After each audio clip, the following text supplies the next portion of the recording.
Hay temas que encienden alarmas de inmediato, y este es uno de ellos, porque cuando se habla de agencias como la CIA o la DEA operando en México, la pregunta no tarda en aparecer. ¿Qué tanto control tiene realmente el país sobre su propio territorio?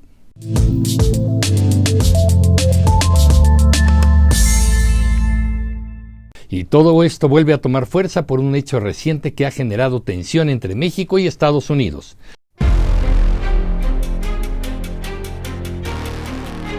La muerte de 2 oficiales en un accidente en el estado de Chihuahua. Un evento que, más allá de lo trágico, destapó versiones encontradas y una discusión incómoda. ¿Qué estaban haciendo exactamente esos agentes ahí? Por un lado, el gobierno federal, encabezado por Claudia Sheinbaum, ha manejado una postura cautelosa. La narrativa oficial ha insistido en que cualquier presencia de agentes extranjeros en territorio mexicano ocurre bajo acuerdos de cooperación y dentro del marco legal. Pero desde el gobierno estatal de Chihuahua, encabezado por Maru Campos, han surgido versiones que apuntan a una participación más activa de estos agentes en operativos, lo que genera dudas sobre el nivel real de control y supervisión. Esto se trata del desmantelamiento, como les decía, de uno de los laboratorios más grandes de metanfetaminas y de otras drogas sintéticas en el país, como el cristal. Esto es un gran logro del Ejército Mexicano y de la Fiscalía en la lucha contra las drogas y el narcotráfico. La información que una servidora tiene es la misma que ya dio a conocer la Fiscalía y que está preparando un reporte más detallado sobre el tema. El medio estadounidense Los Angeles Times reveló que una fuente familiarizada con el caso les detalló que las operaciones de la CIA en Chihuahua no son nuevas, pues el descubrimiento del narcolaboratorio sería la tercera acción en la que participan. Esto ha provocado que se cuestione la gestión del gobierno de Chihuahua debido a que la Ley de Seguridad Nacional establece que los agentes extranjeros solo pueden ofrecer inteligencia y no operar en el país. Además de que debe ser informado a la Secretaría de Relaciones Exteriores para que se permita su colaboración. Y aquí es donde la historia se vuelve más compleja, comunicativos, porque esta no es la primera vez que México enfrenta este tipo de cuestionamientos. La relación con agencias como la DEA tiene décadas. Desde los años 70, con el crecimiento del narcotráfico, Estados Unidos comenzó a involucrarse más directamente en la región. Uno de los casos más conocidos es el de Enrique Camarena, asesinado en México en 1985.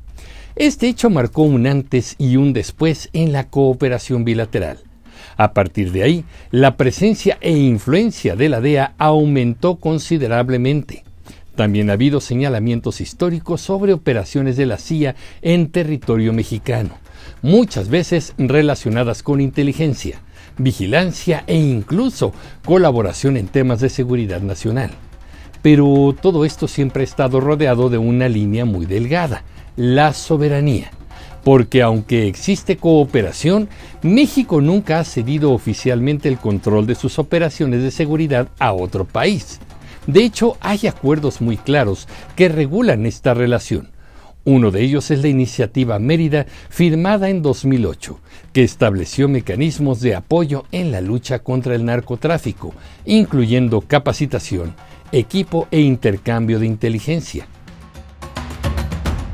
También existen convenios de colaboración bilateral y protocolos diplomáticos que establecen que los agentes extranjeros no pueden operar libremente en México sin la autorización y supervisión de las autoridades nacionales. En teoría, comunicativos, todo está regulado, pero en la práctica la historia ha mostrado que no siempre es tan claro. Durante el gobierno de Andrés Manuel López Obrador hubo un momento clave: la detención del ex secretario de la Defensa de Enrique Peña Nieto, general Salvador Cienfuegos, en Estados Unidos en 2020.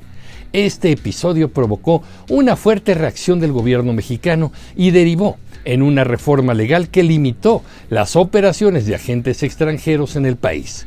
Incluso se habló de una especie de expulsión o reducción significativa de la presencia de la DEA, al imponerles reglas más estrictas. El mensaje era claro: México quería recuperar el control total sobre su seguridad, aunque aquí hubo muchas sospechas de que López Obrador estaba protegiendo a un militar de altísimo rango involucrado en el narco mexicano. Así que el deseo real era de que nadie supiera de los acuerdos entre los criminales y el gobierno. Pero ahora, bajo el gobierno de Claudia Sheinbaum, el discurso parece mantenerse, aunque los hechos generan preguntas.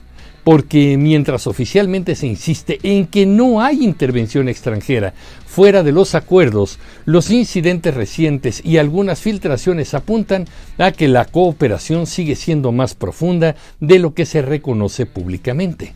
Y aquí es donde entra el punto más delicado. ¿Estamos hablando de cooperación o de intervención? Porque no es lo mismo compartir información que participar directamente en operativos. No es lo mismo asesorar que ejecutar. Y esa diferencia es clave para entender si la soberanía está realmente en riesgo. También hay que considerar algo importante, comunicativos. El crimen organizado hoy no es local, es transnacional. Opera en múltiples países con redes complejas que cruzan fronteras. Y eso hace que la cooperación internacional sea en muchos casos necesaria. Pero necesaria no significa ilimitada, y ahí es donde está el debate. Por un lado, quienes defienden la cooperación argumentan que sin apoyo internacional sería mucho más difícil enfrentar a organizaciones criminales tan poderosas. Por otro, quienes critican estas prácticas advierten que permitir demasiada injerencia extranjera puede debilitar las instituciones nacionales y generar dependencia. El pasado 23 de abril de 2026 se reunieron en privado la gobernadora de Chihuahua, Maru Campos, y el secretario de Seguridad Federal, Omar García Harfuch. No se supo exactamente de qué hablaron, ni cuáles fueron las acciones o consecuencias de este encuentro. Sin embargo, la fotografía de ambos refleja una situación relajada y no parece notarse la gravedad de lo que ocurrió. ¿Estamos siendo testigos de una simulación? Después de esa reunión, la gobernadora de Chihuahua, María Eugenia Campos Galván, expresó su deseo de trabajar junto con el gobierno federal por la seguridad y la integridad del país. A través de un comunicado de prensa, la mandataria estatal dio a conocer que existe una total coincidencia con la presidenta de la República respecto a que los gobiernos, independientemente de su filiación partidista, deben trabajar juntos por la seguridad de las familias mexicanas y la integridad soberana de México, en el marco de nuestras leyes y en un ambiente de confianza y coordinación institucional. Todo tranquilo, sin consecuencias, castigos o sanciones, sin expresiones sobre la gravedad del asunto. ¿El gobierno federal ya lo sabía y lo ocultó?